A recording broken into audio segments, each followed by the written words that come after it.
Gold trusted gold buyers తాకట్టులో ఉన్న బంగారాన్ని విడిపించి ఈ రోజు ఉన్న మార్కెట్ ధరకే కొనబడును. మరిన్ని వివరాలకు సంప్రదించండి 7771077720. ఇప్పుడు కూల్చివేతలు అనేది ఎప్పుడే గాని ఏకపక్షంగా పోకూడదు. ఎందుకు పోకూడదు అంటే నేను చూస్తా ఉన్నాను కూల్చివేతలు ఎక్కడైతే రోజువారీగా వ్యాపారం చేసుకునే వాళ్ళు వాళ్ళ జీవన ఆధారం అదే. వాడు ఆ రోజు వ్యాపారం చేసుకుంటే వాడి పొట్ట నిండుతుంది.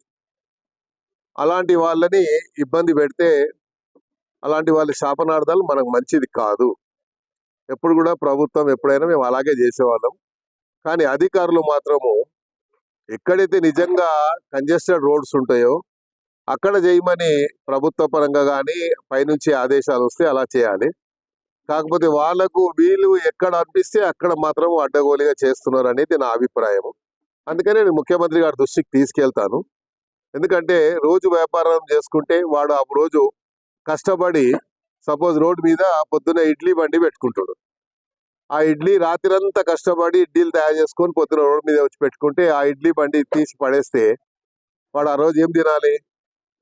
ఒక ఇన్సిడెంట్ జరిగింది. ముఖ్యమంత్రి గారు మొట్టమొదటిగా సీఎం అయినప్పుడు మాదాపూర్లో ఏదో క్యాంటీన్ ఉండే లేడీది, ఏం పేరు, కుమారి ఆంటీది కూడా ఇట్లాగే చేస్తే ముఖ్యమంత్రి గారు ఏం చెప్పారు? ఆమె జోలికి పోవద్దని చెప్పారు.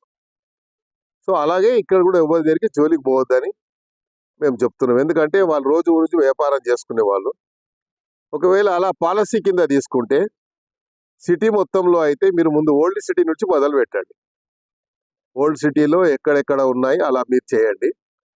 మీకేమి ఇబ్బందులు కలగకుంటే మా దగ్గర కూడా ఇబ్బంది లేకుండా నేనే చెప్తా వాళ్ళకి. కాబట్టి ఇది చేయొద్దని నేను చెప్తున్నాను. ఎందుకంటే దీనివల్ల ప్రభుత్వానికి చెడ్డ పేరు వస్తుంది. ప్రభుత్వం మనకు మంచి పేరు వస్తే 4 కాలాల పాటు మనం కూడా మంచిగా ఉంటాం అనేది నా అభిప్రాయం. ప్రజల అందరూ వచ్చి చెప్పుకోలేరు. ప్రజాప్రతినిధి ఎవరు ఉంటే ఆ ప్రజాప్రతినిధికి చెప్పుకుంటారు మా బాధ అని. కాబట్టి రోజు మరి మాకైతే నిద్ర పడతలేదు. రోజు ఎక్కడో ఈ రోజు ఇక్కడ గులగొడతారంట, రేపు అక్కడ గులగొడతారంట. ఏదంటే వాళ్ళు ఏం చేస్తారు? ఇన్ఫర్మేషన్ రాగానే నా ఇంటికాడికి వచ్చి కూర్చుడిపోతారు. నేను హైదరాబాద్లో పుట్టి పెరిగినోని, హైదరాబాద్లో ఉన్నోని, నా జీవితం అంతా రాజకీయ జీవితం అంతా హైదరాబాద్లో మొదలైంది. మరి హైదరాబాద్లో పుట్టి పెరిగిన వాడిగా నా జవాబుదారీగా ఉంటుంది. పుట్టి నా నియోజకవర్గానికి నేను పరిమితం కాదు. నేను రాష్ట్ర నాయకుడిగా ఎదిగిన వాడిని. హైదరాబాద్ ప్రజలు ఎక్కడ వస్తే కూడా దానమంది జరిగిపోతే మాకు న్యాయం జరుగుతుందనే ఒక విశ్వాసం, అది కాపాడుకునే బాధ్యత నా పైన ఉంది. ఇప్పుడు మొన్న నేను సికింద్రాబాద్ పార్లమెంట్ పోటీ చేశాను.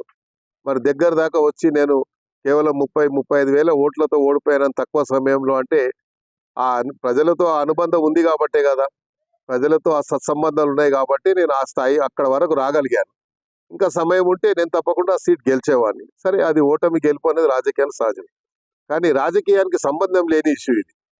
ఇది పేద ప్రజల యొక్క వాడి జీవన ఆధారం మీద ఆధారపడేటువంటి సమస్య కాబట్టి పేద ప్రజల్ని కాపాడతామని మనం పదే చెప్తున్నాం. కాబట్టి మన బాధ్యతగా ఎవరో ఒకరు ప్రభుత్వ పరంగా ఒక బాధ్యత తీసుకోవాలి. కాబట్టి ఇది నా బాధ్యతగా నేను తీసుకుంటాను.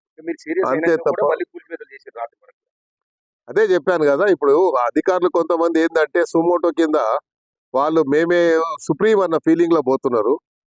మన రాజ్యాంగంలో కొన్ని ఇష్యూస్ ఉన్నాయి. మనం ఎప్పుడే కానీ అధికారం వచ్చిన తర్వాత ఆ స్వేచ్ఛని బ్యూరోక్రాట్స్ కి పూర్తి స్వేచ్ఛ ఇస్తే ఎప్పుడు ఆ ప్రభుత్వం నిలబడాయి. ప్రభుత్వ కంట్రోల్లో ఉండాలి. ప్రభుత్వం ఆలోచన విధానాన్ని వాళ్ళు పరిగణలో తీసుకొని పనిచేయాలి. ఎప్పుడే కానీ బ్యూరోక్రసీ కంట్రోల్లో మనం పనిచేస్తే ఆ ప్రభుత్వాలకు చెడ్డ పేరు వస్తుంది. కాబట్టి బ్యూరోక్రాట్స్కి ఏం సంబంధం? ఇవాళ ఈడ ఉంటాడు, రేపు ఇంకో దగ్గర ఉంటాడు. వాళ్ళకేం బాధ్యత ఉండదు. బాధ్యత అనేది మనకు ప్రజాప్రతినిధులకు ఉంటుంది అనేది నా ఆవేదనని చెప్పాను. ప్రజల ఆవేదనని నేను చెప్పాను. నేను ముఖ్యమంత్రి గారు కూడా చెప్తాను. ఇలా వ్యక్తిగతంగా నాకు ఏం లేదు, నా ఇల్లు ఏం పోలేదు, లేకుంటే నా ఇల్లు ఏమైనా కబ్జా అంటే నన్ను కొట్టుమని చెప్తున్నాను. నేను నాకేం ప్రాబ్లం లేదు. కానీ పేద ప్రజల జోలికి పోదు, వాళ్ళ జోలికి. మరిన్ని వీడియోస్ కోసం ఛానల్ ని సబ్స్క్రైబ్ చేయండి. లేటెస్ట్ అప్డేట్స్ కోసం వాట్సాప్ ఛానల్ ని ఫాలో అవ్వండి. ఆ లింక్ డిస్క్రిప్షన్ లో ఉంది.